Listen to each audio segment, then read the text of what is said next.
দাদা আর ওই ধাইমা মিলে ষড়যন্ত্র করে কি করতে চাইছে কে জানে। অমন হুড়মুড় করে দাদা হঠাৎ পাশা খেলতে ছুটলো কেন? এর পেছনে কি কোনো কারণ আছে তাহলে? কে হারবে, কে জিতবে রে বাবা? বাহ, তাহলে তো খুব ভালো। আজকের এই খেলা নিশ্চয়ই নিশ্চয়ই দারুণ জমে উঠবে।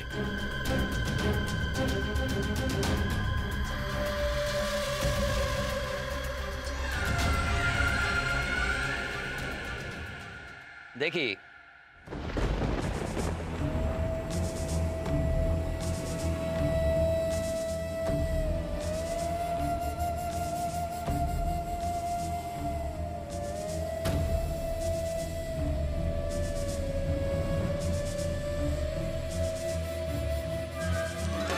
পাশার ছকের দুই প্রান্তে দুই দুর্দান্ত প্রতিদ্বন্দ্বী হচ্ছেন একদিকে রাজ পরিবারের মামাবাবু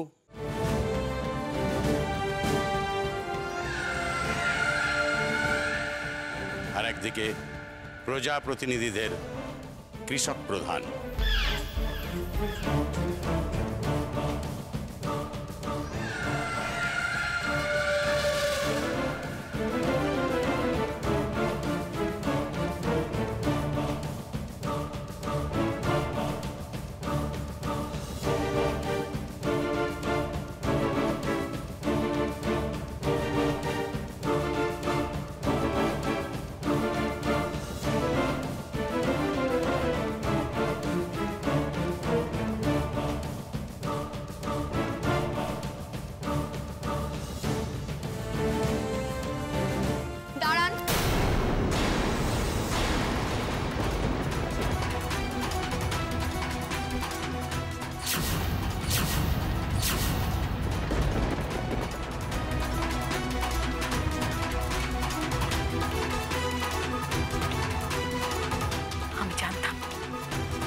আমি জানতাম উর্মিমালা ঠিক কিছু না কিছু বাধা প্রদান করবেই করবে। কিন্তু উর্মিমালা আবার কি চায়?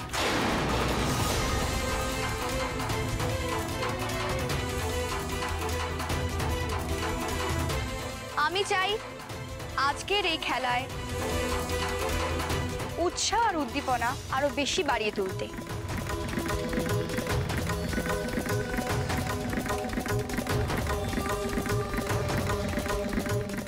তাই আজকের এই খেলায় বাজি রেখে খেলা হোক।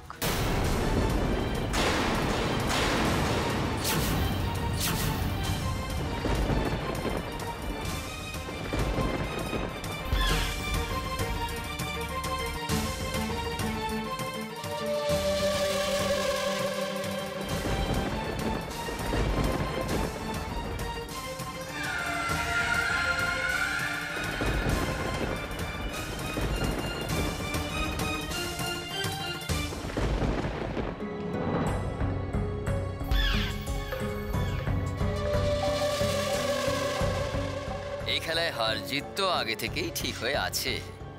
আজ আমার ইচ্ছে করে হারতে হবে। কখনো কখনো খুব বড় দৌড় শুরু হওয়ার আগে এক পা পিছিয়ে গিয়ে দৌড়তে হয়।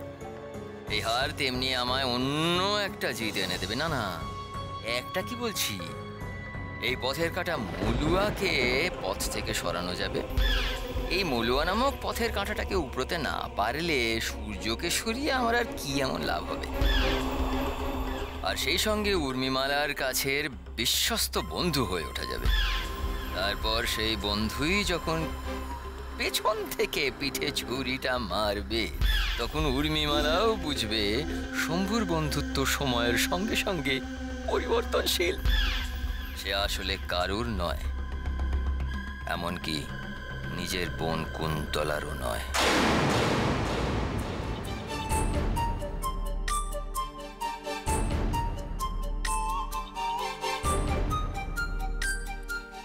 যার বিয়ে তার হুঁশ নেই, পাড়াপড়শির খুন।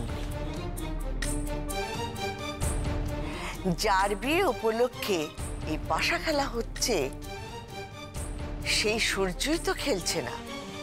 তা তুমি এখানে দাঁড়িয়ে দাঁড়িয়ে ঘামছো কেন?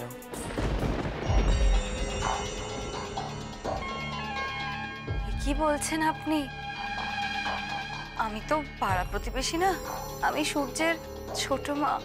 হ্যাঁ, তারপর আমার দাদা পাশা খেলতে বসেছে, কি জানি কি দাম দেয় যদি হেরে যায়। তুমিও যেমন। উর্মিমালা তো কারো জীবন পণ রাখেনি, ও তো পণ রেখেছে 1 বছরের খাজনা। তা সে মুখ বলে হবে। সূর্যনগরের রাজকোষে এত টান পড়েনি যে প্রজারা 1 বছরে খাজনা দিতে না পারলে রাজ্য চলবে না। তা তো বটে।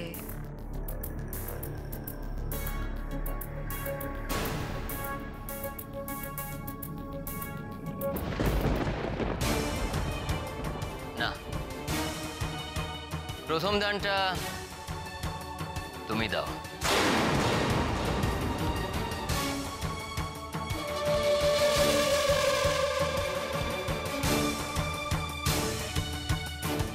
বেশ,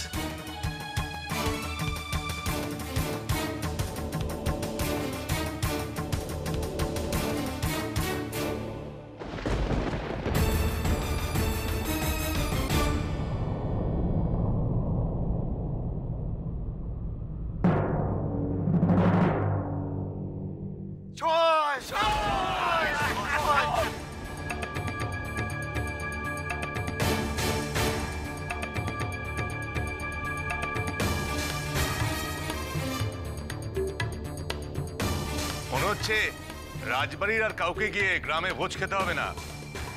প্রজারা তো প্রথম দানেই বাজিমাত করে দিল। দাঁড়ান, আমাদের মামাবাবু তো এখনো চাল চালেননি।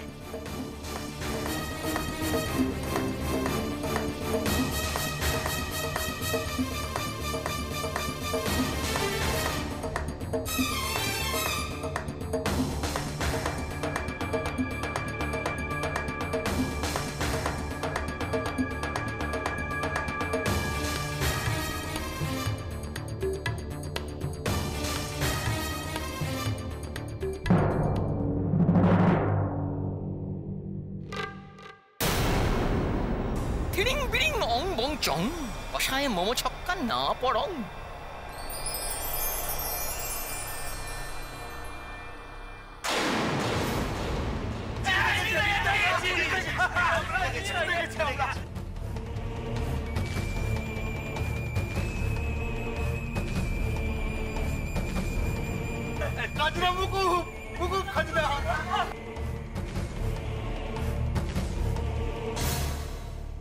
আমি জানি মলুয়া, প্রজাদের এত খুশি দেখে তুমি সব থেকে বেশি আনন্দ পেয়েছ। তাদের জন্য তোমার থেকে বেশি ত্যাগ স্বীকার এ রাজ্যের আর কেউ করেনি।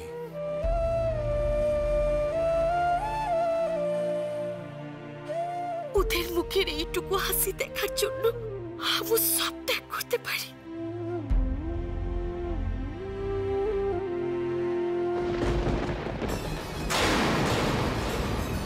উর্মিমালা কি সত্যি খুশিটু হয়েছে? ও সত্যি প্রজাদের খুশিকে নিজের খুশি করে নিয়েছে? কখনো না, উর্মিমালা কখনোই প্রজাদের খুশিতে এত খুশি হতে পারে না। যে আমার খুশির কথা না ভেবে আমায় জোর করে শর্ত দিয়ে বিয়ে করতে পারে, সে কখনোই আমার প্রজাদের খুশির কথা ভাববে না। দেখ মেজো, প্রজারা সকলে 1 বছরের খাজনা মুকুব হবে বলে কত খুশি হয়েছে। হ্যাঁ দিদি, তুমি ঠিক বলেছ। আর সেই খুশি সেটা কিনা উর্মিমালার হাত ধরে এলো, এ তো ভাবতেই পারছি না। এবার তাহলে কি বাজি রাখা হবে যুবরানী? এই হলো আমার শেষ বাজি।